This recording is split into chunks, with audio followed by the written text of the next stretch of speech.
Jimmy's at.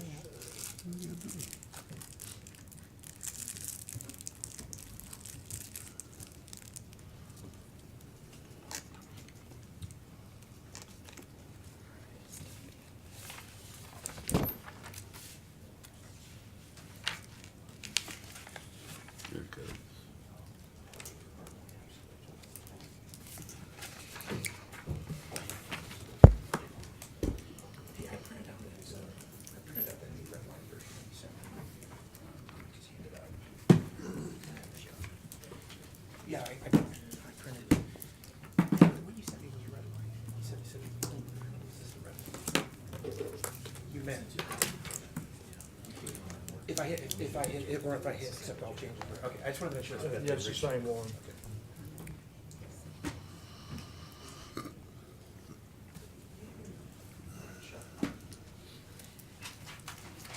This is really the same thing that was in the packet. Just you, like, the one thing that you had mentioned. We actually had corrected it, but we didn't correct it. We corrected it after you did it. Okay, good deal, Yeah. thank you. So we'll just work off of this one, because really it's the same All right. thing, other than those minor change. And we took out the editor's note on there. Okay.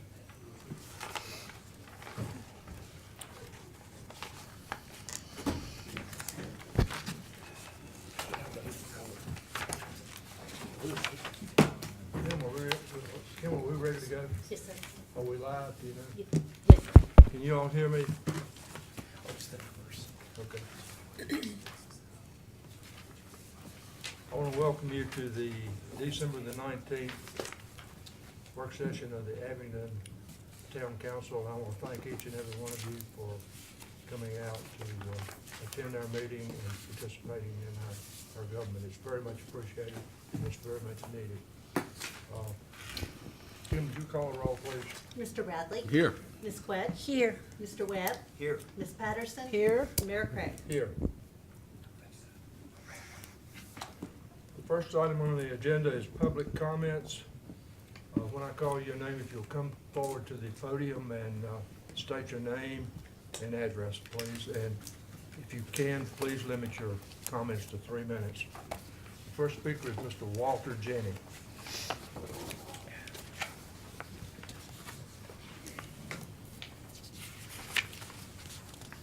Mayor and members of the council, my name is Walter Jenney, 16298 Highlands Log Drive in Abingdon. I'm president of the Historical Society, so I'm really here on agenda item D. I didn't know if your preference was for me to make comments now or to wait until that comes up. I think now would be, I think now would be the appropriate time, wouldn't it? Okay. It's up to you all. I would think we'd want to let him speak at the time we're taking up the. Oh, okay. If we want to have a dialogue or anything like that, okay, all right. Very good. Go 3 minute limit. Yeah, that's right. The next speaker is Margaret Price.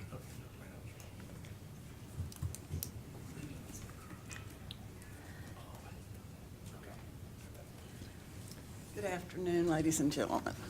My name's Margaret Price. I live at 25385 Hillman Highway, Washington County. I am here to just speak to you just for a little bit about your crosswalks. I have observed this crosswalk at the Barter since I've lived here, which is 14 years. Excuse me, ma'am. I'm hard of hearing, but can you all hear her?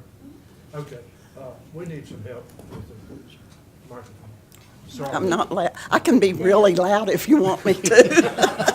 Feel I free to be can turn the loud. volume up on me. We'll get it fixed, started. Okay. Whatever we need to do. Feel free to be loud. Do what? Feel free to be loud. Okay. They said I wasn't loud enough. Okay, thank you. All right. Now I don't know where I was. I've lived here 14 years and I've observed that crosswalk since I've lived here. And I always felt like it wasn't a good crosswalk, mainly because you couldn't see it. And Tuesday, I was coming up Main Street, and it was 1:30. People were crossing the crosswalk, and there was high school kids and older people going across. Not once did they punch the button. Not once. It's painted black. So therefore, they don't even notice it. And they're talking and they're going across. That is your problem right there. A lot of it is with the people that don't know how to use a crosswalk. So let me start from my beginning. I'm going to get off my notes if I don't. I knew when I saw that crosswalk back when I moved here that something eventually would happen at that crosswalk, and it did. A gentleman crossed, he got hit, and he died. And since then, there's another person has been hit. So that really concerns me because I felt sort of responsible for that because I didn't come and complain to anybody about that crosswalk, and it was my responsibility to do that. So I'm here today to do that, even though I'm late. So I wanted just to tell you about that crosswalk. I know that you all probably go to the border and have used it. It doesn't light up well. The lights are on the ground. If you're a second car behind, you can't see. You come to a crest up the hill coming into town.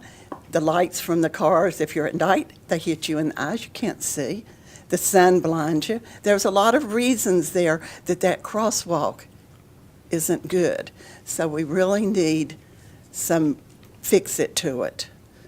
Now, I don't know if any of you all ever been to England, but I've lived there 2 times, and I love it. And they are so good at their crosswalks.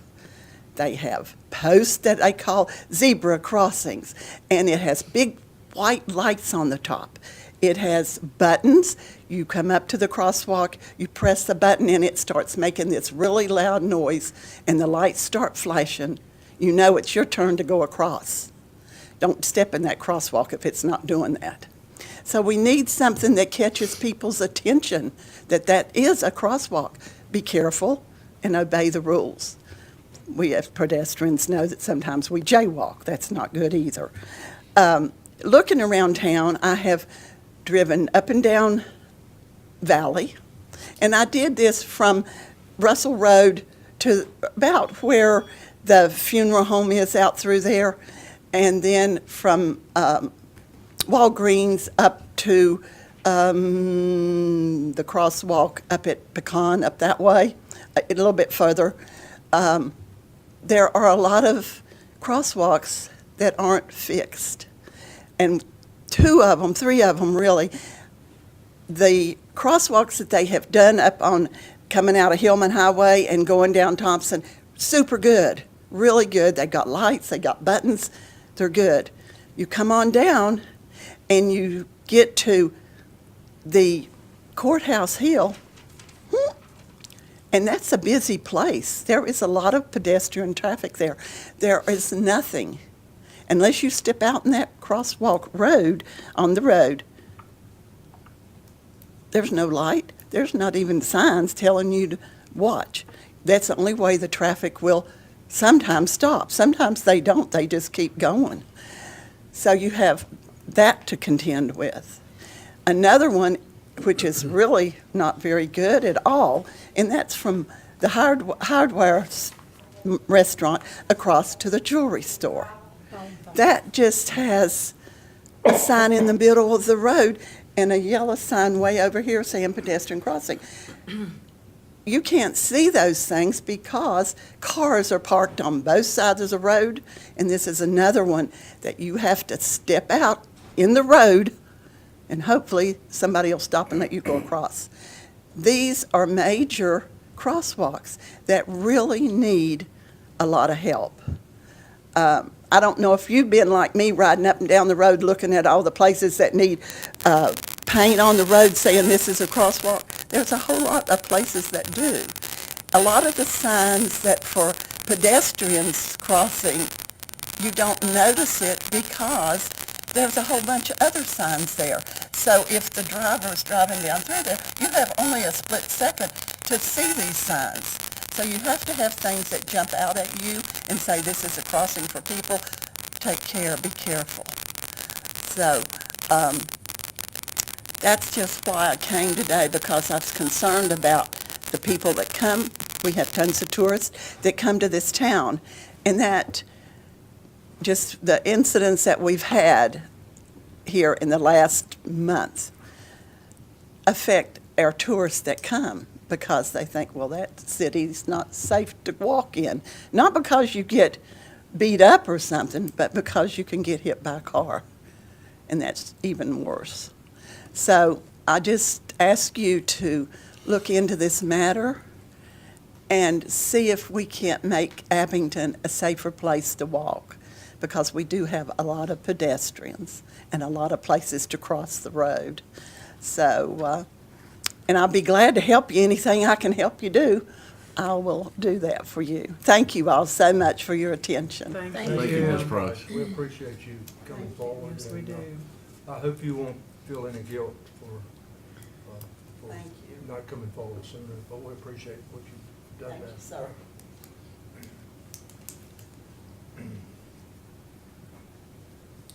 Next speaker is Beth Scott.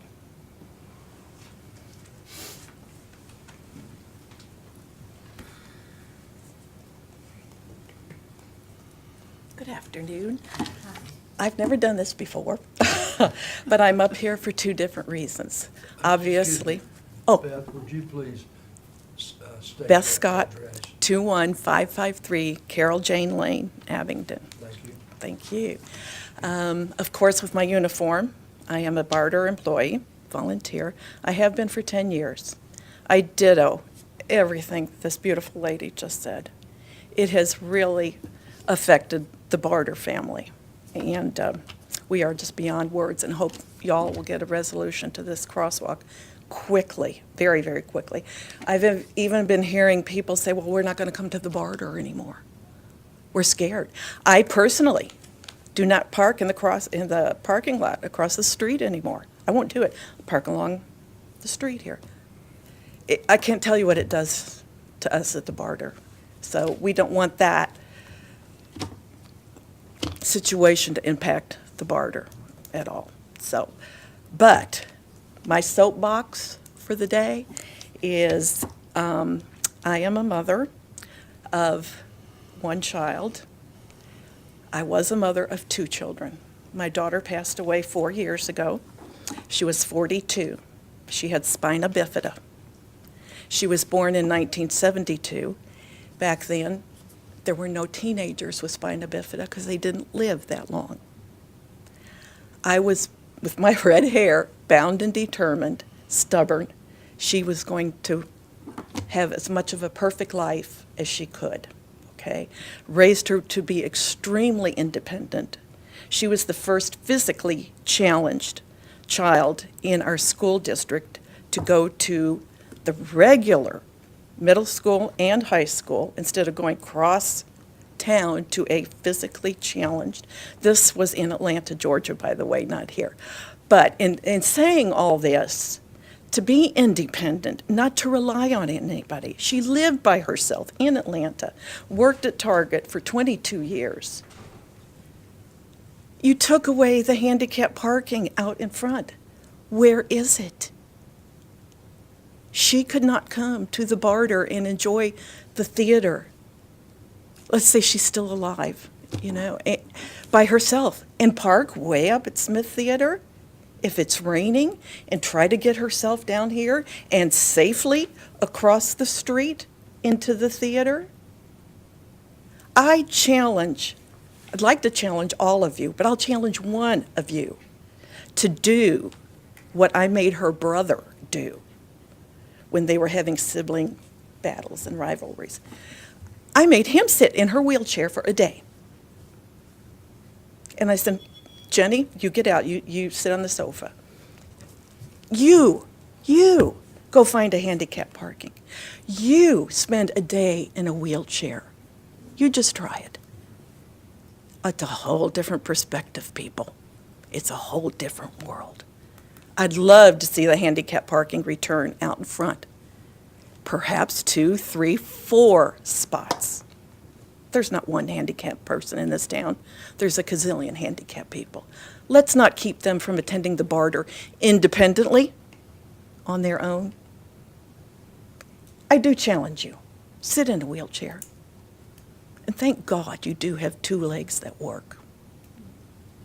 Thank you very much for your time. I must get back to work. Thank you. Okay, that concludes our public comments. Next item on the agenda is public hearings, petitions, and first reading of ordinances.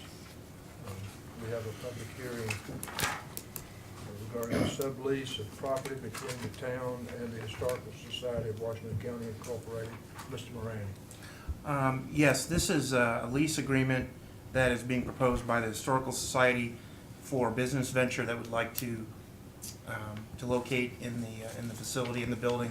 Currently, we have a lease arrangement with the Historical Society, and I guess now would probably be a good time for the speaker to come up. Is that all the comments you're gonna make? I'm gonna open the public hearing if you. Oh, I see what you're saying. Yeah, you want to open the public hearing. I forgot we had that. Yeah, and then I think I wanted to ask Cam if he had any comments or anything to say. Okay. Cam, you wanna make your comment now, or you wanna do it during the public? Yeah, hearing? let's have the public hearing and then we can discuss. All right, I declare the public hearing open on the matter of this sublease with the Historical Society.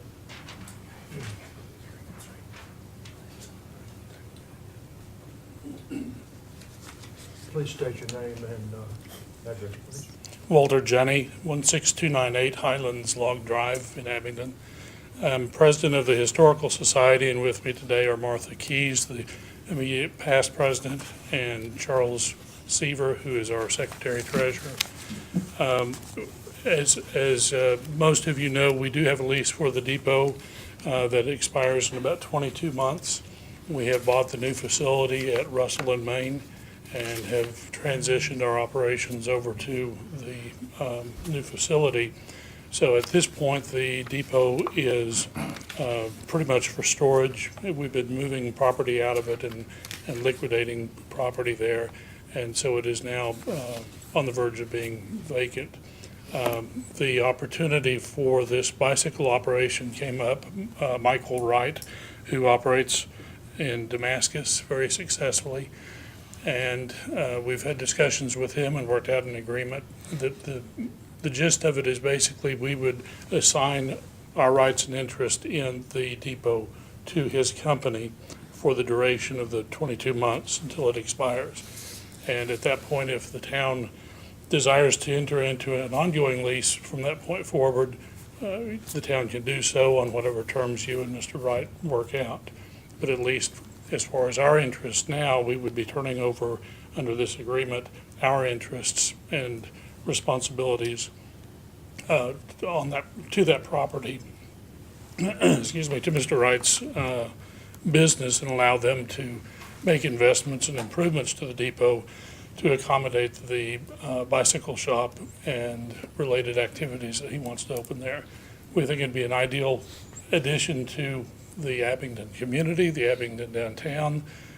He's been successful in Damascus, and it's a great opportunity to extend that to what literally is the west end of the Creeper Trail and open up a lot of potential business activity for the town of Abingdon. We think it's a very good fit. The Historical Society is wrapping up its need for the building, and so we just wanted to work out an agreement that would be a good transition both for us and for the town and for this new business that's coming on board. And I'll answer any questions you may have. Council, you have any questions? Mr. Jetty, you don't think these terms will devolve on the town? The same terms in the lease here will devolve on the town if the town chooses to lease it to the same company? Our intent is that whatever arrangements you want to work out with Mr. Wright at that time would pick up and carry forward. If you like the terms, you can keep Yeah. them. If he likes them, but that's open to negotiation between y'all leading up to October of 2021. Thank you. Yes, sir. Any other questions, council? Thank you, Mr. Jennings. Thank y'all.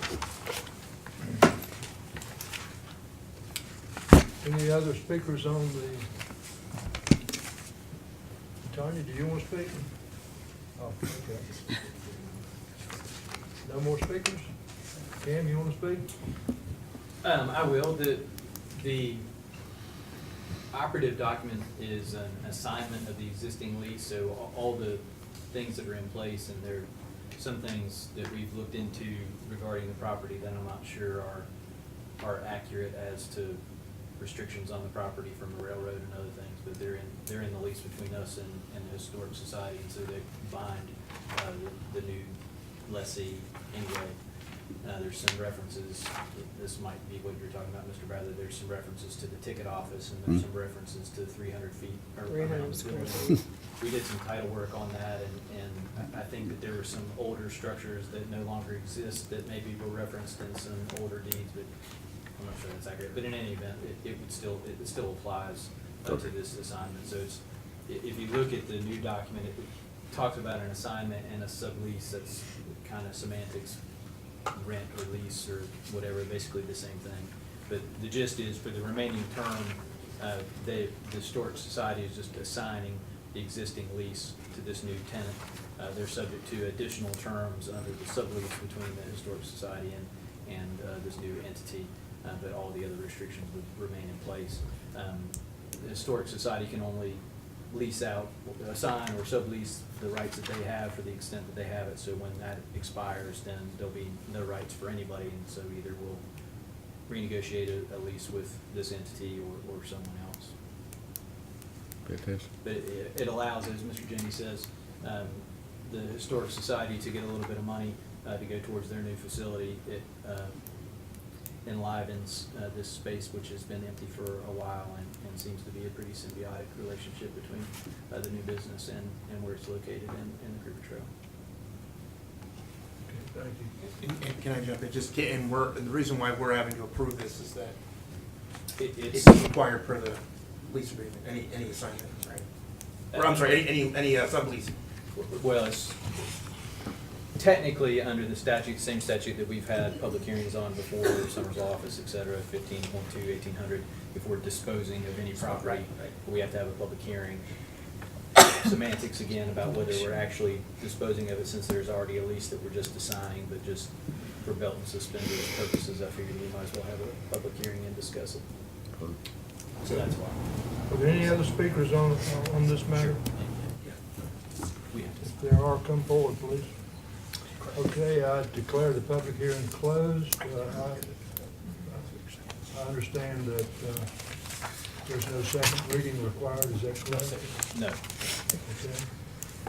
Council, what's your pleasure? Do you all want to vote on this, or do you want to vote it? I I'm ready understand to. the staff wants us to vote on it. I'm ready to. Yeah, it would be appropriate only because there is a provision and it says any sublease require written consent, but I think an act of the council would satisfy that. Is it okay? Yeah. I'll be glad to move that we approve the lease as All right, presented. motion by Mr. Bradley to approve the lease. I'll second the motion Second by Ms. Patterson. with the new lease. Any discussion? I'll just take the motions. Yeah, I was asking if you heard the motion. Yes, I heard think the motion, I'm sorry. Technically, you're authorizing Mr. Rainey to Sign sign the- sublease. Okay, Al, does your motion include authorizing Mr. Moran? It certainly does, yes, sir. Okay, is your Thank you, Al. Yes, my second also includes that. All right. Any further discussion? Kim, call the roll, please. Mr. Bradley? Aye. Ms. Quetch? Aye. Mr. Webb? Aye. Ms. Patterson? Aye. Mayor Craig? Aye. Okay, the next item is new business, discussion regarding, I guess that's town charter revisions. Mr. Moran. Mr. Mayor, I handed out a hard copy of it. There were a few minor changes that are different from what was in the packet, but I'll mention that as I go down, but it's very minor. So when I came on board, I had discussions with several council members about some things in the charter that they wanted to revisit. This has been in place for quite a while. There's been some thoughts about restructuring some things in the town, and specifically, we've had changes like the fire department has now become, not just a volunteer department. It's become, the position is, had been volunteer. Now that it's a full-time position, that even though it's now appointed by the council, it's kind of moved towards professionalized a full-time professional department, at least with the chief. So there's lots of things that we've had discussions about. I've had some discussions about everybody individually. So what I want to do for the sake of transparency, and if anybody's watching it, but I just want to go quickly down, and there's really not a lot of proposed changes here, and then I'll explain what the process would be, and I might lean on Cam because I know he's had some discussions with some of the folks in the legislature, but. I'm going to go through and just tell in the red line what it is that I prepared to propose to change based on feedback from the council, but also just some obvious things that we need to change based on common sense, which is one of the first things on here. We did eliminate that was one thing that did change was the editor's notes. We just eliminated those. That's in the code and on our code. And so just to kind of clean it up, we decided just to remove those because this has to be sent to the General Assembly to put in bill form. So we didn't feel like the editor's notes needed to be there for that. Section 1.3, the boundaries. This is once again just when this was adopted, I guess, in 1978, that was the time it referenced where the boundaries were. And all we're doing is basically just getting the proper legal documents cited here, which there were a couple different annexations, so it's not obviously changing the boundaries. We're just reflecting the current status of the court orders and when those were done, and it's just referencing it in the charter for reference purposes. That's it. Is it possible to have a reference there for any subsequent court orders of that? I don't think it really Annexation? matters, because he even looked at some of the other charters and said they all said, I mean, like, it's not going to be invalid if we later on, have a boundary adjustment. I mean, you want to speak to that? Yeah. We could put some as may be further amended in the future or something like that. Yes. If you wanted. I think it would be a good idea. I think so. Okay.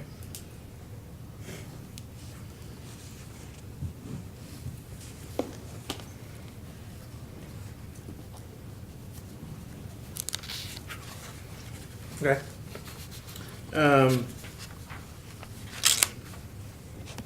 That's the editor's note underneath there, so. Next page, Cam just thought that was unnecessary, right? It just was just unnecessary to put in the charter, basically.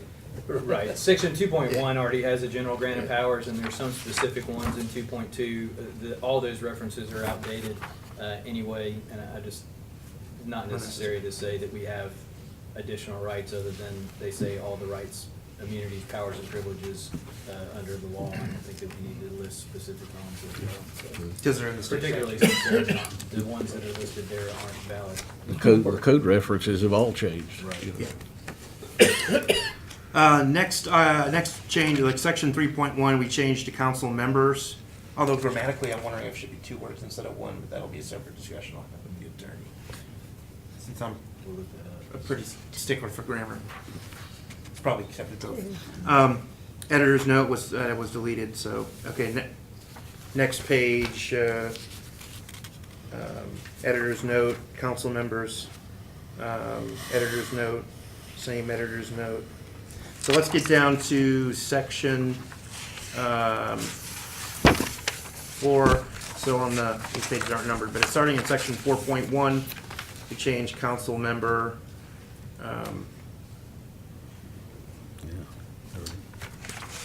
Can we comment on this as we go along? Yeah, or would sure. you rather wait? You can as we go along. Well, we need to go back to mayor, section 3.4, and it says he shall be recognized. That should be he or she. They. They. or they, or them, or whoever. How about the mayor? The mayor's fine. Okay. Town manager also, 4.2, at the time of his appointment. It needs to be changed.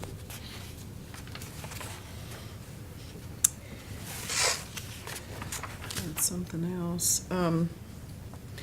The editor's note, the first one, it says printed herein as Acts 1978. I mean, you're the one that writes the law for us, Mr. Bell, but I think we should keep a date in there to show when we, when we change this or added it to our charter. I'm sorry, Ms. Patterson, where are you? I'm sorry, part one, the first footnote, editor's note, printed herein in Acts 1978. Right, and Mr. Morani's point is, we just cut and pasted this from Municode that's online, and that's the editor of Municode's comments. So if we're gonna approve this as a body and then send it to the General Assembly, none of that's in our actual charter. Yeah, we could still have editor's Municode- notes in our code. Municode would Okay, put that all right, in I just there didn't too, want to but delete that's- any dates. No, that's not part of the actual. Okay, that's fine. Yeah, and Thanks for the really, that clarity. wouldn't be- I think what that's referring to. Is this adoption? Right, is the original adoption of the charter. So we pass our charter and the General Assembly passes the charter, so they're talking about the General Assembly's passing of that version of the charter. So more than likely what'll probably happen is they could keep that editor's note in there and say further amended in 2020 or whatever, or 2020. But for the sake of putting it in the form of legislation, we wouldn't submit those editor's notes, so. Thank you for the Okay. clarity. Sure, yeah. All right, please continue. Getting down to section 4, appointments, we changed that to council member. That's used as an adjective, so, council member election in that form, in that particular form, put it in now. I never liked the term councilmanic anyway. I didn't either. Well, it's Sounds funny, kinda frantic. you know, I'm used to say aldermanic elections, they've used that term, I've never heard Really? councilmanic. I never had either. Sounds kind of So if frantic. you think council member election, Yeah, I've heard councilmatic elections, sure. do you want to keep it councilmanic? I just never I liked think- it. I'm not I saying actually that I think wanna that it keep might it be that way. proper I to just keep it said I heard of councilmanic it. because it's an adjective. We'll have this discussion and we'll refer to the, I just never liked it. I just never Is it liked right? the word. You All right. what, Al? I never liked the word. It sounds frantic. it does. We'll keep it council member. Sounds like we're crazy. It does. Well, Yeah, There's probably pills for that mania. But because with aldermanic, man is part of the word, but there's no man in council, so it sounds like it's councilmanic. okay. All right, let's move on. The town manager, nothing changed there. The town treasurer, nothing changed. Mr. Moran, wait a minute, Yes. we're going. at the time of his appointment, Oh, we already went, I think we already Yeah. discussed that already. Yeah. And I'll Yeah. just make all those okay, changes. Just- and his his or her. tenure, All Yeah. pronoun changes will be okay, made. sounds good. There's several his in there, Yeah. and he, Town treasurer, nothing proposed to be changed there. Town clerk, there has been some discussion or debate whether or not that position shall remain appointed. I don't think I have a very strong opinion either way. I can argue pros and cons for both. I think, and I'm just giving you my ultimately, I think whatever is decided will not really have an impact on how I do my job and how Kim does her job. Sometimes I think it's good to have a few individuals appointed by the town council who will remain somewhat independent as it pertains to some of the duties that these individuals perform. I have seen it both ways. I've seen them be appointed by manager, I've seen them be appointed by the council. Like, I'll give you an example. Where I came from, I was the city administrator. Every single department head most department heads were appointed by the council, but they still reported to the administrator, myself. Now, I couldn't remove them from office unless there was an act or a charge that we brought up, and it very rarely happened, but they did get reappointed at certain intervals too, so that was really a time where they could kind of be reviewed and determine if they were gonna be reappointed. So it didn't really change the way that that individual how my management philosophy didn't really change just because they were appointed by the council versus being appointed by the manager or the administrator. So anyways, just, I think as a procedural matter for the clerk, and I agree with Jimmy on sort of the day-to-day operations fitting within the town manager structure, but the town clerk, as to the council, is sort of like the secretary of a board. You know, I think that position serves a specific function that is specific to the council, so I don't think it would be appropriate to not have council appoint that position. I agree. I agree with that, too. I don't necessarily agree with that.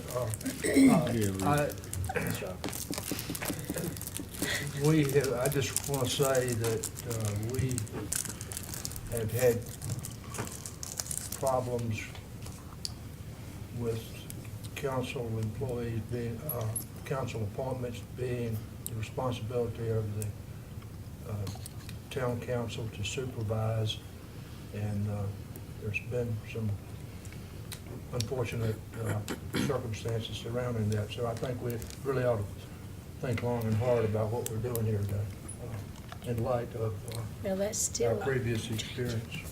I think you can do both, Mayor. I think if we keep, the resolutions that you passed and some of the changes that we've made to the ordinances, and maybe we could make it clear in the part of the town manager and the charter as to supervision part, but as to whether the council appoints the clerk or not.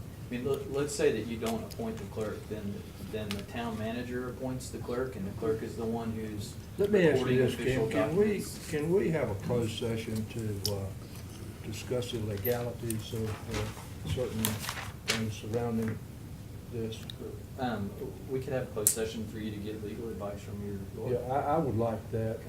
We can do that at the Okay, closed session. sure. Yeah, would you like that, Al? Sure. Okay. yeah. All right. I think I understand what the point you're trying to make. It's just, Okay.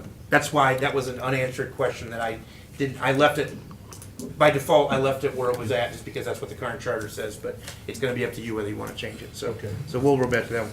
Town attorney, there was no change on there. May I make a comment? Sure. Also, he, Oh. Under the town, under 4.5. Whoever wrote this charter was sexist, wasn't it? I think Kim said he was gonna change all this. I know, Yeah, I any know, but I'm reference just to it. making, this is for the public. The public needs to hear this, Yeah. so He can I'm do a speaking for the Control F public. And find and replace and. I know who wrote this charter, and yes, he was sexist. should we say, Oh, gosh, I hope you.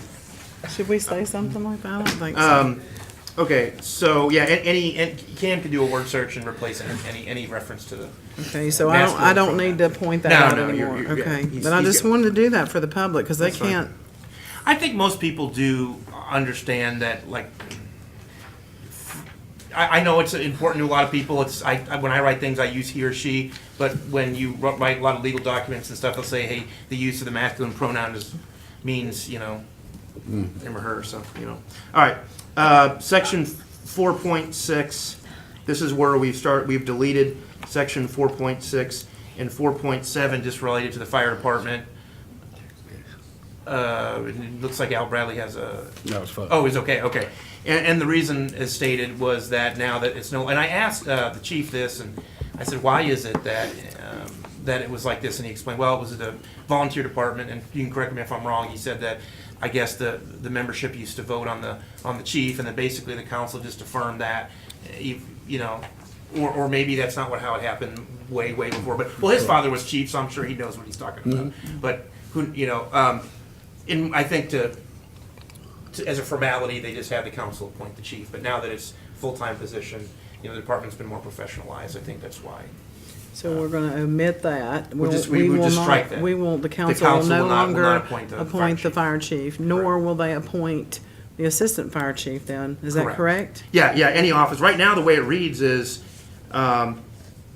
deputies, assistants, and it even says any appointed offices as it may deem necessary. That really needs to be the responsibility of the fire chief, and not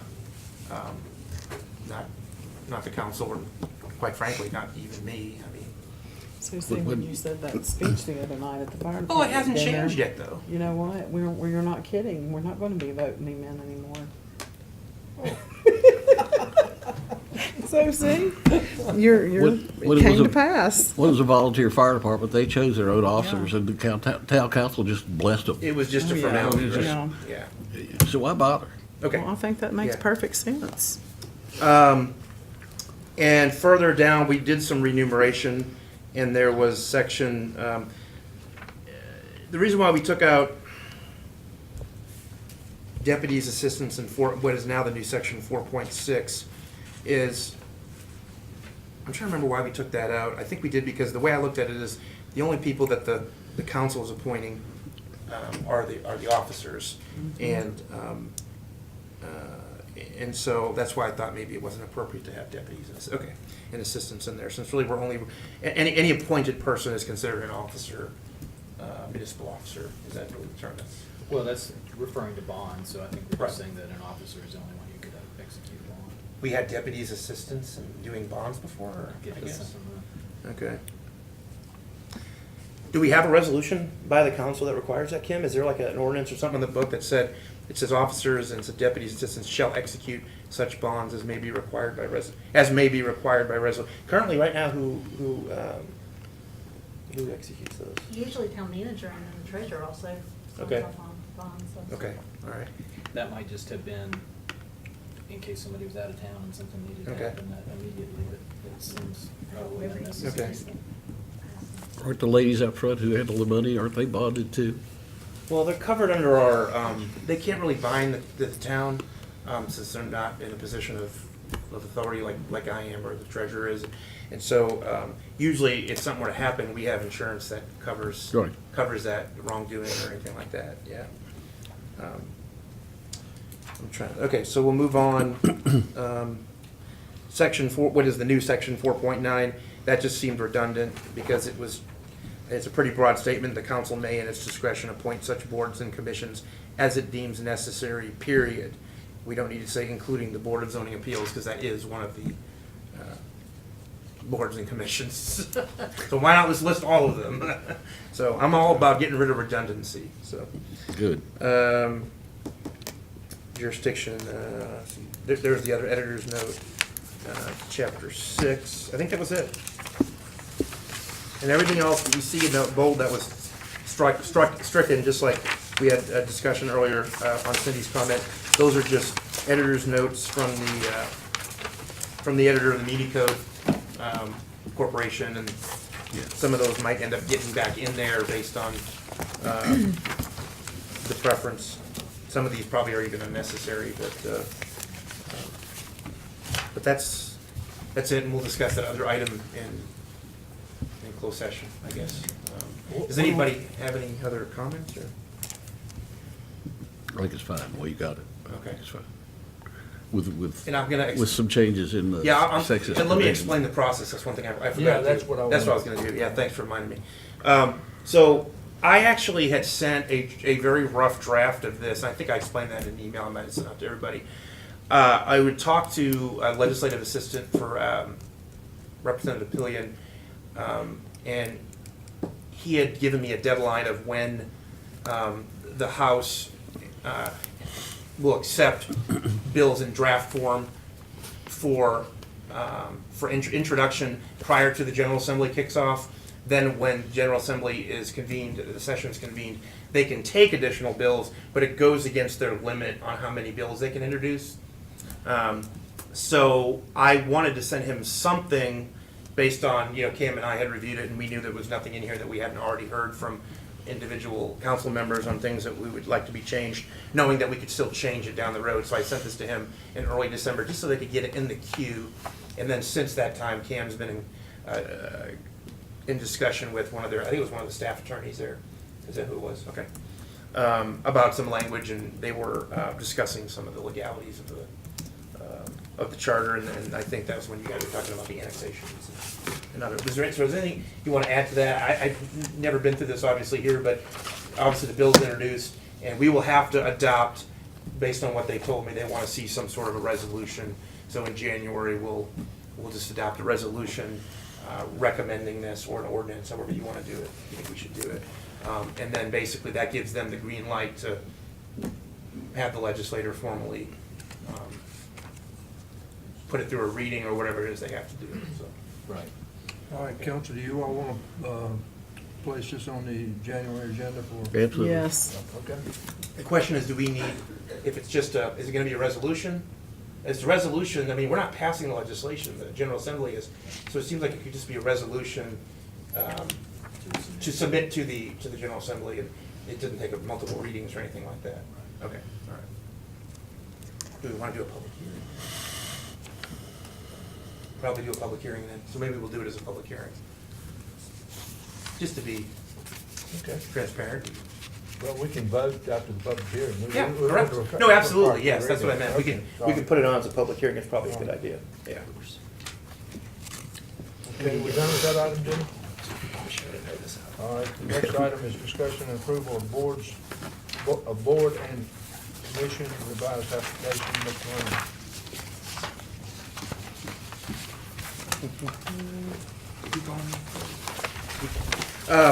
This is a revised application. We passed some new policies for some of the appointed boards and commissions. We incorporated some of those into here, but for the most part, we just wanted to freshen this up, and there were some notes that we put on the end of it about subject to background checks. You know, we had talked about that, but it's the very last thing in here. Yeah, thanks. I'm trying to talk. I'm trying to multitask. I'm trying to The find it in last here. sentence on So the, if anybody has any comments or anything on it, it's pretty straightforward. We put, trying to think what the main things were that we, the application, you want me to the read deadline. them? Application, because we decided that we have these applications, they stay on file, and we want them to be valid for a certain period of time, so if they're going to apply for a position to a board and commission, it's going to expire within a year, but the question is, do we want to make that application expires 1 year from, or application is only good for 1 year, because like what if somebody applies for a position in September, would it expire on December 31st, 2020? I think if we're trying to keep everything current, I think yes, is my thought. It almost, okay, otherwise we're having to go back and say, oh, when did that person apply, We're and in the this and same that. situation. Okay, all right. So for efficiency purposes. Yeah, and we put some notes on there, some asterisks at the very bottom. How many years you gonna keep them on file? Well, it'll be up to a year, but what we were saying was, say somebody applied in July for a vacancy, that application would stay on file till the end of the year. And then you just. Yeah, and then if there's another opening and they're interested, they would have to fill out a new application. The Library of Virginia requires me, I think it's 5 years, don't it, to keep them on record. So, Yeah, we wouldn't necessarily pitch them, but right. because what we had last time was we had people who had turned in applications that were 2 or 3 years ago, and the thought was, well, should we go back and call them to see if they're interested? And I think this way, it makes it clear that, hey, if you are, because many of the people, after a year, their situations have changed anyways. So it just, And I do know We're the informed. terms are expiring. I have that for the entire year for the 2020. Unless someone just moves away and something comes vacant like that. So I can go ahead and advertise first of the year, and we can start that process of them applying. And we just put them on the agenda as they expire. Well, some will say, you have my application on file, so why don't you just, if they're interested. you know, And we can put it out on the town website, that we have a new process if you think that will stop. yeah. And these are obviously only when vacancies occur. They have a 4-year term, obviously, they're not gonna have to fill it out every year, which is what I first thought we were talking about doing. I was like, no, just the application for people who are applying are it's only gonna be for 1 year. I have a question about the single asterisks. Mhm. Does that mean that for the planning commission, you're requiring the person to obtain certification? They're pretty. Well, that was on there before. It says must be willing, but we haven't we haven't, We haven't. we have not enforced enforced that. And so, that is something that we need to discuss. I think it's a lot to ask for a voluntary That's, position, you know. it.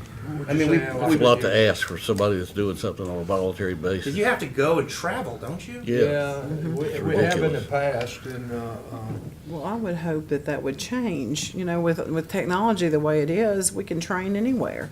And we can stay here. We just need, We just did. I guess. the I only- know, we just did. Well, it does say and/or attend training seminar related to Could've boards. done that at We've home, talked about trying to something. get, like, we have somebody coming in January to do a financial seminar who's gonna be in the area, but we can even ask people to, or whatever the body is that does the training, to try to see if they could do it here regionally even, trying to get other municipalities, say, hey, if we offer this training, and we could maybe try to work with Mount Rogers or another group to say, hey, can we sponsor, or VML, can we get something like that down here? Because there's no reason why we should have to bring people. My first. question is, until we get that, if someone asks you, what training are you talking about, what are you gonna tell them? Yeah, Hmm? yeah, I guess right now we would say, well, if the opportunity arises, you might be willing, or you may be asked to do this training, but. But you're not gonna require them to go to. As of right now, I wouldn't. But, I mean, if we want to remove that from the application, we can. I think we should, Okay. until we get it Yeah. straightened out. I think we I need think to it's- I think educate. it's just way the- too much to ask.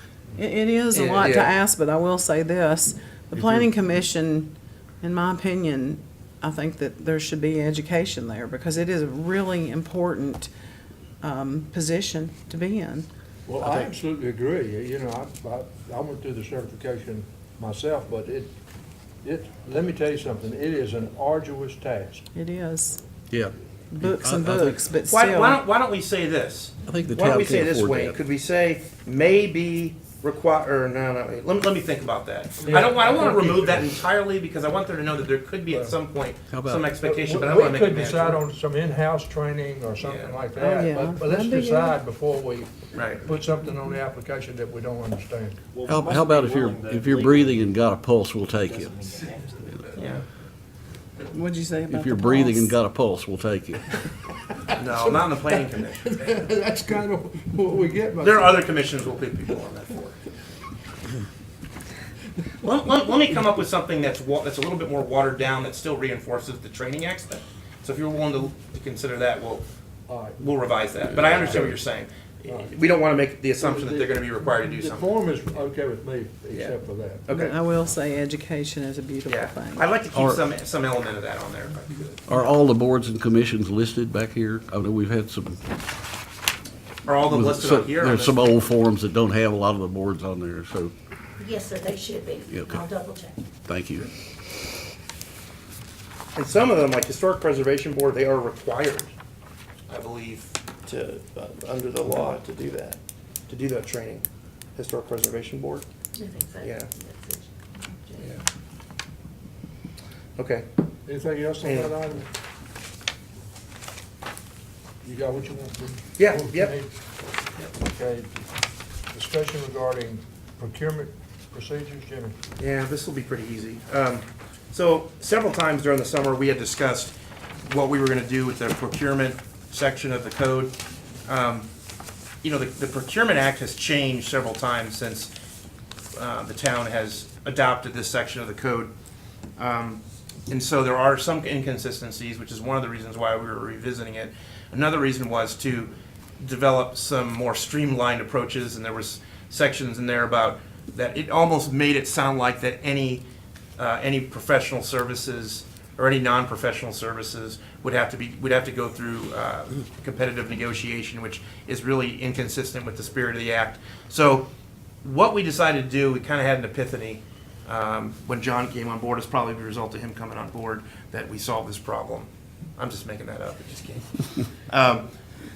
Chuck, John and I were sitting down and we were just like, why don't we just simplify it and say that we have to comply with the Public Procurement Act. I mean, as it changes, we'll comply with that, but in addition to that, include a provision in there that says that the town manager will, can adopt additional regulations pertaining in the spirit of the Procurement Act. And so it actually even says that in the Procurement Act, but it says the town, and so we wanted to make sure that it was clear that the town manager had the authority to do that. So we want to put that in the code so it doesn't make it look like, well, the town council has to do it.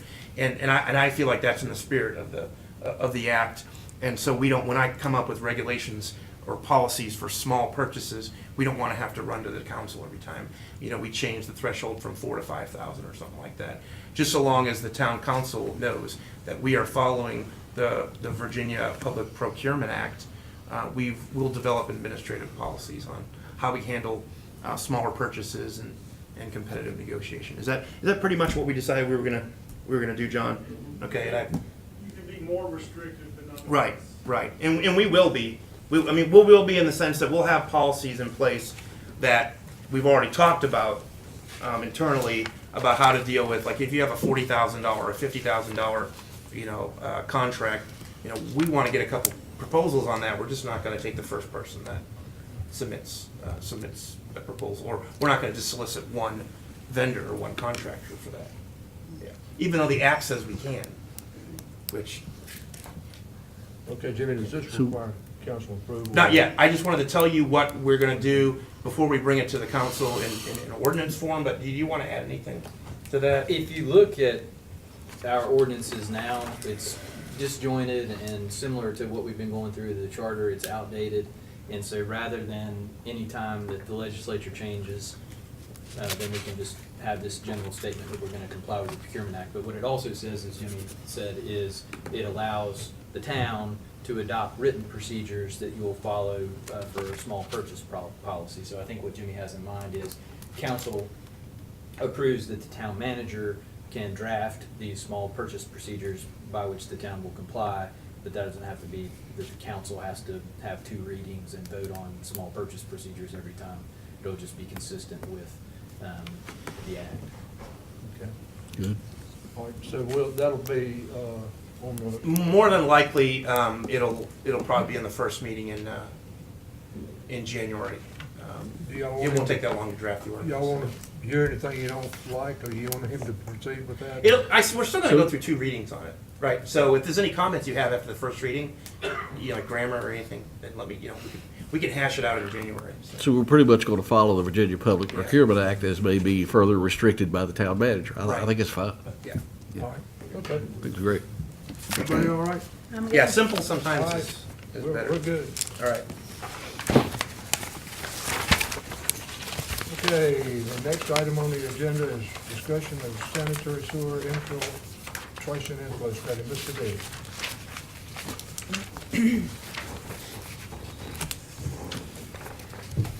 Good afternoon, Mr. Mayor, members of council. Here before you, I guess, just to maybe start this discussion, I'm certainly welcome any questions you might have. For the benefit of everybody that's not familiar with this, the town contracted with the consulting firm CHA to do I&I, which is infiltration and inflow. For anybody that's not aware of what that means, that's basically any water that gets into our sanitary sewer collection system that's not technically wastewater. It's groundwater, it's creek water, downspout water, sump pumps from basements, that sort of thing. We do not want that water to get into our collection system and end up at our treatment plant and be treated at a cost when it's basically clean water, relatively speaking. So the consulting firm did a comprehensive study system-wide and did an additional study focusing on the sewer area at exit 19. They have identified through flow monitoring some of the problem areas that we have, and have broken it up into different watersheds or sewer sheds, however you want to describe it, but basically different areas that contribute to our collection system. And kind of the study revealed some of the severity of the problems that we have, targeted some areas, ranked them or prioritized them, and made some recommendations on how to approach reducing the I&I in those areas. also did a associated cost involved with doing some of this repair. So basically, it's our task now to take what we found out from this study, take the information, make some decisions on where we want to start, where our money would be best spent, trying to address some of these problems, and where to, even potentially identify areas that it's not worth pursuing at this time because of the cost. Sometimes it's reality that it's cheaper to treat it than it is to repair it.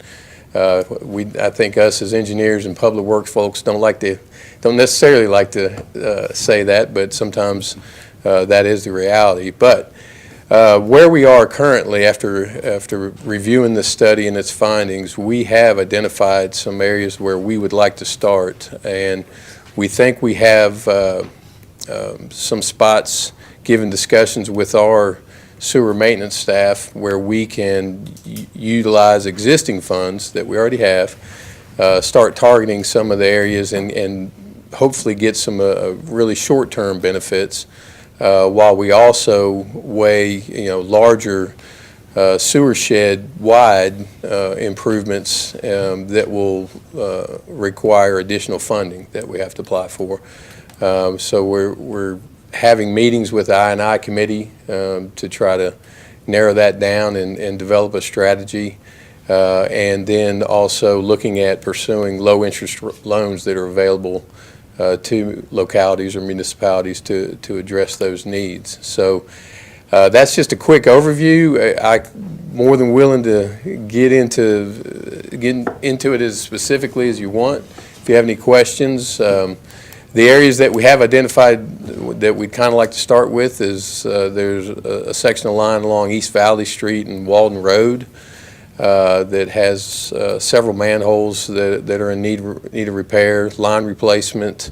There's some flat grade out there which affects the flow in a negative way.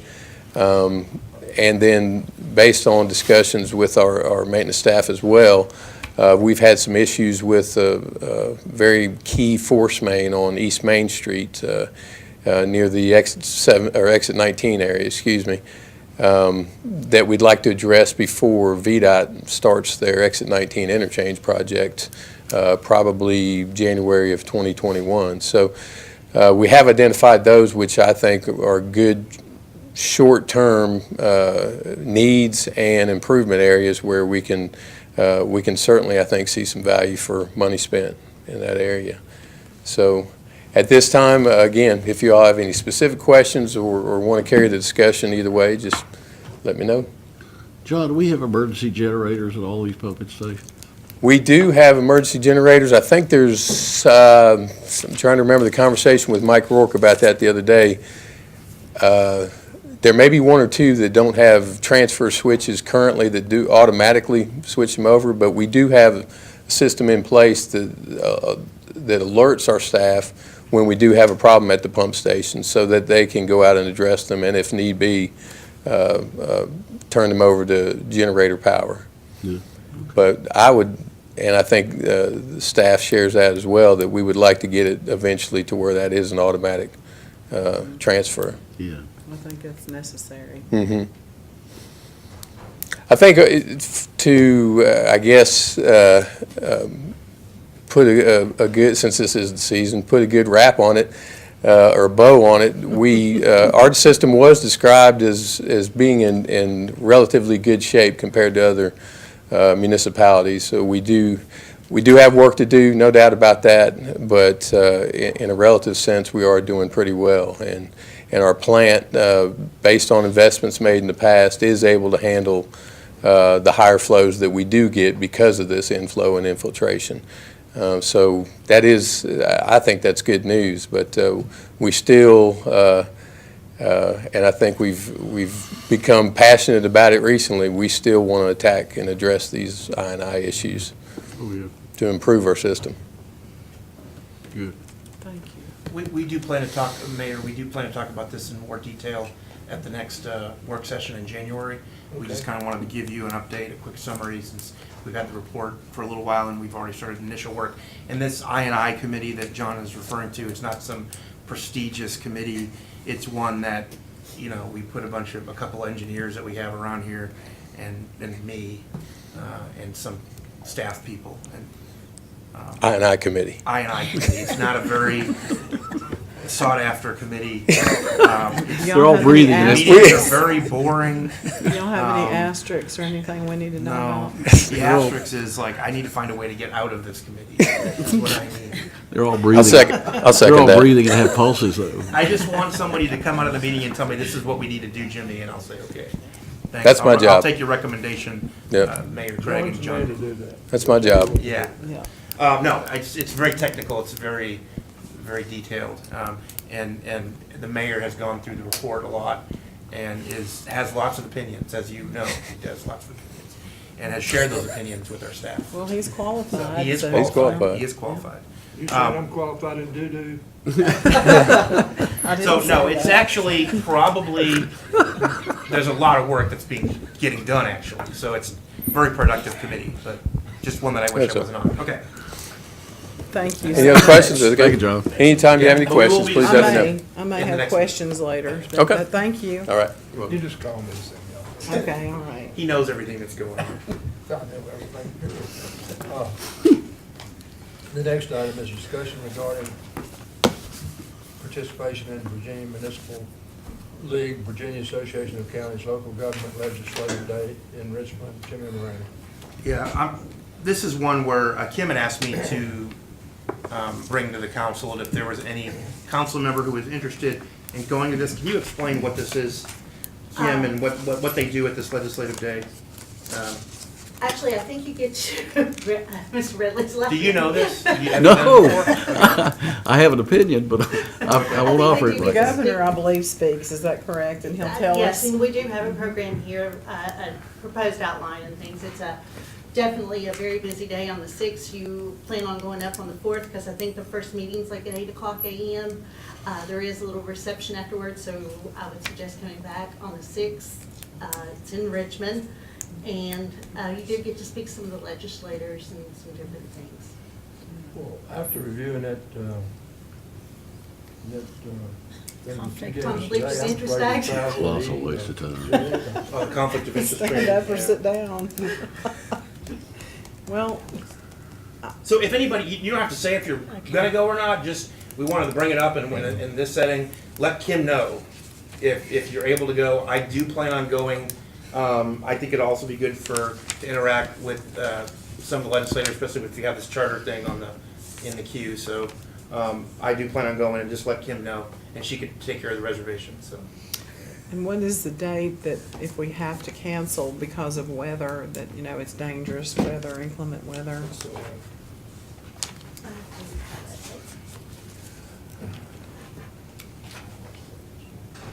Or you can get back with me? February the 3rd, the rooms. Oh, that's February 3rd, okay. Well, that gives us a 3-day forecast. Okay. But I think the one thing that Kim did say is that hotel fills up pretty quickly, so if you do know for sure you're gonna go, let her know. Yeah, no. Yeah, okay. Okay, let her know ahead of time, as fast as you can. Okay, we done? That was it for that one, yeah. Okay. Unfinished business, discussion regarding purchase of generators for municipal facilities. Mr. You're gonna have to speak up, Rick. You're really soft-spoken. Afternoon, Mayor, members of the council. So if I- To follow up on our conversation from the last work session about generators, you'd asked for some more information. So we dug into what we can do for installing a generator here at Town Hall and at our Public Works garage. So we found a source to get these generators, and it's a convenient source for us. I talked to a couple manufacturers that have contracts available through Sourcewell, and Sourcewell is a place where the contracts have already been through it's a cooperative where these contracts have already been through the procurement process, and we as a local government have access to these contracts. So the companies I talked to are Caterpillar and Kohler, and these are available as part of this Sourcewell contract. So that's where we can get the generators. The size, in talking to these representatives, I provided them with a lot of information about our needs, what our building electrical loads are, both here at Town Hall and our Public Works Garage. And you essentially look at historical data from utility billing, and you pick out a peak demand, and over the past 3 years, you give them a peak demand.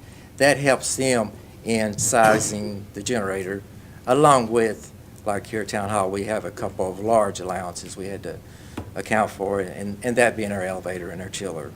So you provide that information to them, they look at the capacity of the equipment they have, and they give you a size recommendation. So that's how we come up with the sizing that you see in the summary. Placement. Here at Town Hall, that wasn't too difficult. Had to think about it a little bit. We don't have a large selection of real estate to put these generators on. They essentially have to go back here in the back corner, either next to the chiller, or there's another spot over next to where the trash dumpster is now. So the trash dumpster actually lends itself to being a better location for a couple other restrictions I was seeing with right beside Town Hall. So these are pretty big pieces of equipment. So you need a large enough section of land to put them on. Exhaust is a big part of it. That exhaust is, especially here in a closed setting, such as the bar theater and being next to Town Hall too, we had to find a way to keep that exhaust from getting into the building. So that's why that place next to the barter is a little bit better. And we had to put them somewhere near where their electrical loads, our electrical service comes into the building, and that's right out the back parking lot, right next to John's office. Perfect. Yeah. Perfect. More noise, John. More noise. We looked at types of generators. We looked at natural gas and we looked at diesel. Both fuel sources are viable, it's a possibility, but natural gas is probably a little more suited for Town Hall. It's available. It's actually in the Plum Alley back area, and it's relatively available, and it gives us that source for a fuel delivery. The only problem is generators take a high pressure delivery. They can't operate on the pressure gas we currently have, which is a low pressure delivery. So it actually involves making setting another meter just for the generator. Now that is going to come with an additional cost of, in talking to Atmos, of approximately $3,000. So that's some of the nuts and bolts and the logistics of what it would take to put the generator here. The Public Works Garage it's a little more suitable for a diesel generator. They have the diesel available there, and they have maintenance personnel that can keep the diesel in the generators. And that's another thing with these generators. They exercise each week. They automatically come on. They run for 30 minutes just to assure that they're ready when you need them. So in doing so, they use some of that diesel supply. So we have to keep that topped off. And then in cold weather, there's additives that you have to keep in the diesel. And again, they're used to that at the garage, so then they have personnel familiar with what they need to do and when they need to do it. So that works over there. So diesel works over there, natural gas can work here. Cost. Town Hall, and talking to the Caterpillar representatives, you essentially see the total, and the generator itself, and this is a 125 kilowatt generator. They're giving us a budget estimate of around $51,000. Installation, and these are very preliminary numbers, but they're budget numbers and fairly realistic, and that gives us a total of $81,000 for here at Town Hall. Kohler they looked at our needs and what they could do with their equipment, and they give us a price of $95,000. That's installed and the equipment itself. But one thing with Kohler, and I should mention this and point this out, is based on the equipment they have, they're recommending a little larger generator. They're actually recommending a 150 kilowatt generator versus the 125 kilowatt generator that Caterpillar is proposing. And if they give us an option, if we choose to look at doing a diesel generator here, that would go on up to 200 kilowatts, just based on the equipment they have. Public Works Garage, again, the sizing that we come up with there is a 40 kilowatt generator from Caterpillar and a 50 kilowatt generator from Kohler. And their pricing is pretty comparable, pretty close, so. And that's pretty much all I have in terms of, what it's going to take, what it's going to cost, and when we can do it is when you tell us to do it.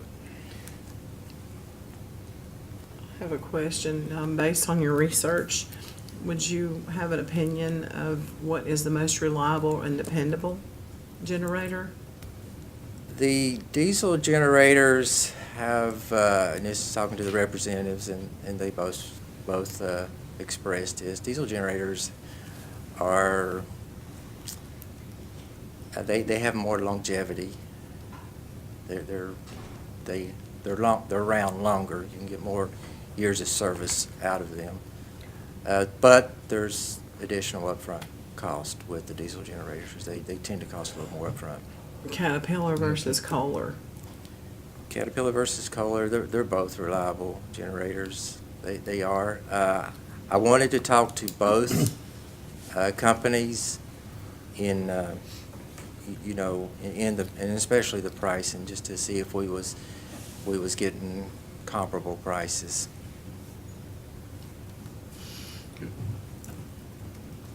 Any other questions, guys? Okay. Jimmy, what do you Well, need from us? You want to just let you know to proceed, or? Yeah, I think I talked to Rick and I talked to Floyd, because I know that the street department had put the request in for the capital, or yeah, they had brought it to our attention during the capital improvement plan, and what we were talking about doing, I think what we could do is, since we don't have it budgeted this year, and I know that everybody is concerned about emergencies, and I've had conversations with Floyd about, what would happen if the power were to go out here at Town Hall. It's happened before, it happened a couple weeks ago. But he's comfortable with waiting and getting it started and planning, and Rick as well, to get the process started, and then at least try to make the expenditure after July 1st, so we could get it allocated in next year's budget. Unless there's any reason to expedite that. I realize emergency can happen anytime, but I think for Chuck's sanity, I think we would like to, he's nodding his head. It's a pretty large expenditure, and I think the staff is fully comfortable with waiting until July 1st, but we'd like to get it going. If you think this is a good course of action, we'll lean on Rick and we'll get the process started, because it's going to take some legwork to get this thing. Well, Chuck's sanity's already gone. Yeah. Well, he was losing some sleep over it. So. What do y'all want to do, council? Is that proposal all right with you? Yeah. Okay. We'll get the process started and plans to budget it for the upcoming year, and there'll be some planning involved, months of planning once we get these contracts lined up, and we'll proceed that way. So. Rick, Thank you for all your good work, man. Rick, Okay. do you remember that old generator that was out here? Out the back door downstairs? I do not. It was right there next to John Dew's office. There was one there for many years. Let's put that diesel one in there, John, diesel. You can just, They didn't used to cost that much. the whole building didn't go. Well, one of the things that Rick did say when we went out to the back and he was gonna show me where it was gonna go was the fact that, and I don't think you said this, that the diesel requires, if it was at town hall, it becomes a lot more problematic, because you have to make sure it's already always topped off. Yeah. You know, and if it's a gas, it just makes it very, very easy to, you don't have to worry about that. Whereas at the shop, there's always Somebody. an endless supply of diesel, right? Yeah. I like the fact that you just have to exercise it once a week for 30 minutes. I'd kind of like to start that same exercise. Yes, the diesel does come with, maintenance. And we have diesel generators, and there is a process, but, they're at sites where the natural gas is not available. We have it available here, and we can make that happen. And it's there if you need it, so. Good. Thank you. Thank you, Rick. Okay, the next item on the agenda is matters not on the agenda, but we've got some matters that need to be on the agenda. So, you got one? Mayor, I do have one. All right. I had some conversations with some council members. Some of them had approached me, had approached you about an issue, and I had started some initial research on it. There was a question of whether or not the town would consider changing its elections from the May date to the same time that the general election is done in November. It has been in the news recently. I think Bristol was even kicking it around, or there was some discussion of Bristol. My understanding is it had been discussed by the council at one particular time, and they had sort of tabled it. And I think there was some an effort to maybe just kind of finalize that and make a final decision on that. So really what I'm trying to do is just sort of reintroduce the topic, and maybe we can reach a final decision. And I'd like to just, if it's okay with everybody, put that on the next work session agenda to discuss it in January. And I have some information I can share at the time, but if anybody has any questions now, of course, they can ask, but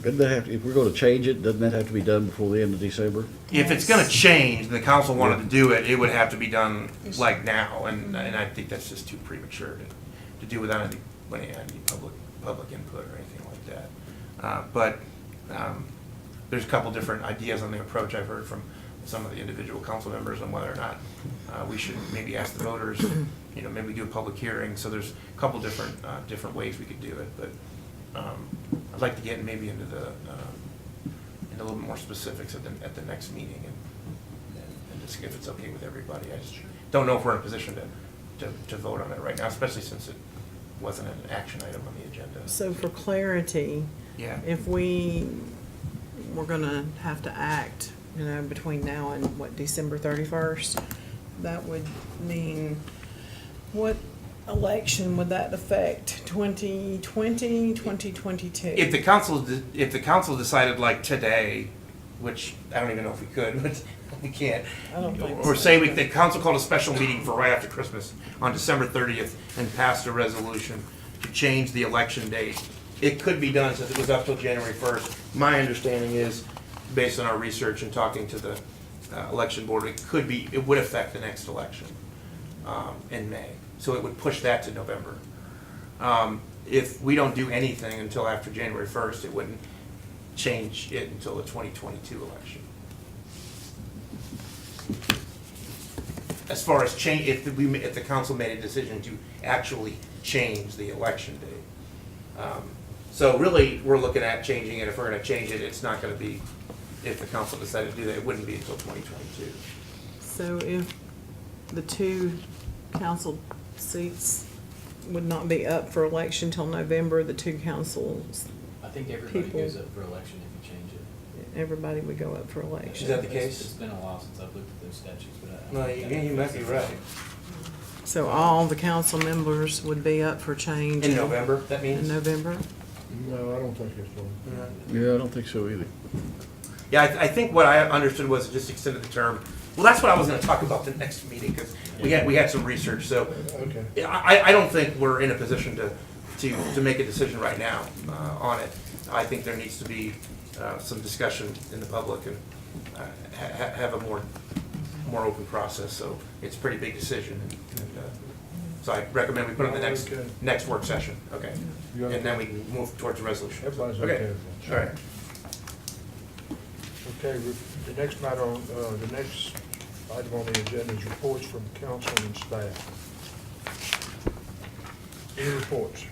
Well, I attended the Police Academy graduation and the Fire Department Christmas dinner, and both of them were wonderful, very nice. And Tony was the keynote speaker, and he did an excellent job. I was so glad I went to that.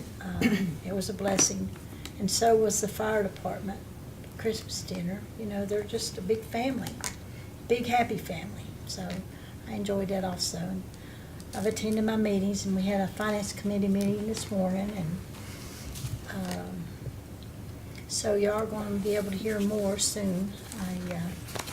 We're starting to get our feet wet, and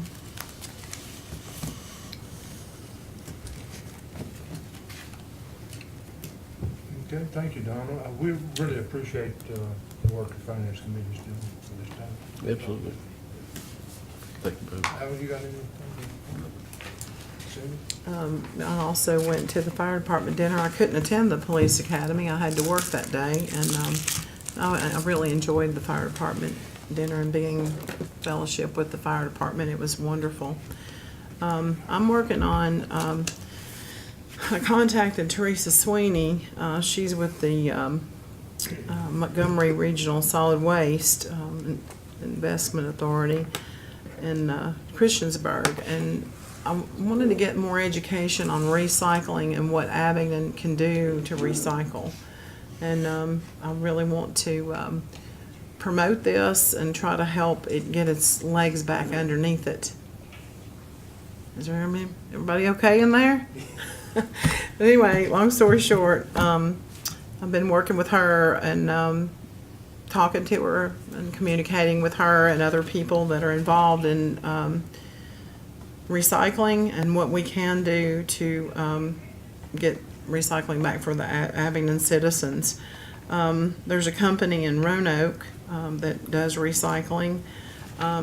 I wanted to talk to Tanya, Ms. Triplett, and Mr. Morani about this and see if there's a place that we can put like a transfer station in Abingdon, or park trailers somewhere in Abingdon and start bringing cardboard and things that we can transfer up to Roanoke, because I know that we're not doing that now, but I'd like to implement that, and I'd like to be a part of it. It's a pleasure to work with this, and I've got a lot of notes here, so I'm working with a lot of people, so you all know what I'm doing. I'm working on recycling, getting it back to Abingdon. Yeah, thank you. I hope that you do. Me too. We need Eric, it. you have anything to report? Not really. You're not gonna report tonight? I can't. If you want, I can talk Yeah, forever. well, I think we need to hear from you. We had a very successful Rec Advisory Commission meeting, beginning of the month. We're having a lot of delightful discussion there, and Mr. Morani was kind enough, and John, to join us for that meeting. Also attended the fire department Christmas dinner. That was fantastic, as always. I got to go, trying to think of what else. Had the finance committee meeting this morning and various other entertaining meetings, but staying pretty busy. Well, I'll give a brief report. I've been running around town hall, offering opinions on everything and raising cane. Seriously, we've been working hard on the infrastructure committee and the sewer system, as John reported, and I want to say that I think we're making a lot of progress, and I appreciate the staff and John's work. So that's mainly what I've been doing. All right, I think that completes our reports. gonna need a closed session, I think, if it's all right with everybody. Eric, you got a motion to make? Absolutely. I'd like to make a motion that the Abingdon Town Council convene in closed session to discuss the following as permitted by Code of Virginia, Section 2.2-3711A3, a matter involving disposition of publicly held real property because discussion in an open meeting would adversely affect our bargaining position, and as permitted by Virginia Code Section 2.2-3711A7, consultation with legal counsel. Okay, motion by Councilmember Webb to go into closed session. Do I hear a second? Second. Second by Ms. Quetch. Any discussion? Kim, call a roll, please. Mr. Bradley. Aye. Ms. Quetch. Aye. Mr. Webb. Aye. Ms. Patterson. Aye. Mayor Craig. Aye.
Now, the one in the parking lot,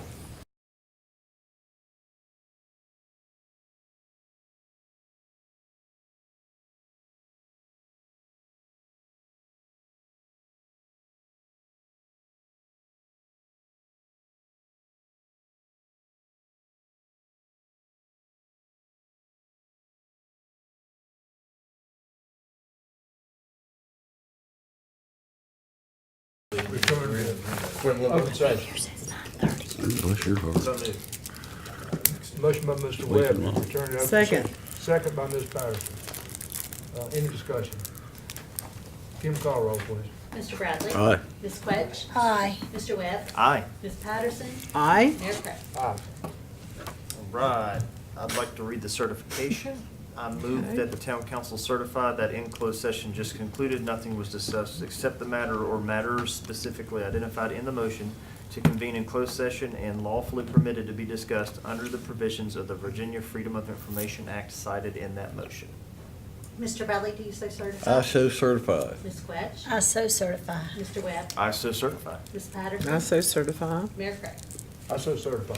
Okay, Cindy's wants to discuss handicap parking Yes. on the street. You all want to put that on the next, I was thinking about Yes. doing that, putting it on the next work session. I was just Yeah, gonna make a note please. of that. next work session? And then John can be here and we could discuss it. Okay, all right. And I would like to say that the Ms. Price that came here this afternoon about what happened at the Barter Theater, that the council, we all are saddened about that. And my heart is heavy. Our heart is heavy. Okay. All right, anything else, council? Okay, we're adjourned. Thank you.